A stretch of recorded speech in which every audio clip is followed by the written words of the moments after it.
Welcome! In front of me I have HUAWEI Watch Fit 4 Pro and I'm gonna show you how to unpair this watch from the Android phone.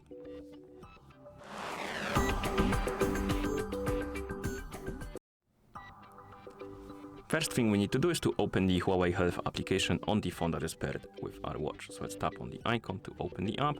In the app we need to tap on devices icon, then select our HUAWEI Watch Fit 4 Pro from the list of devices.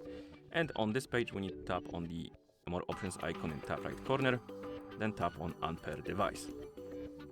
Then tap on unpair and the watch will disappear from the list of devices. We can close the app now. And just in case, we can go to the Bluetooth settings on our phone, so press and hold on the Bluetooth icon and check if the watch is right here on the list. It's not, so we can close the settings. And that's how you unpair this watch from the Android phone. Thank you for watching. If you found this video helpful, please consider subscribing to our channel and leaving the like on the video.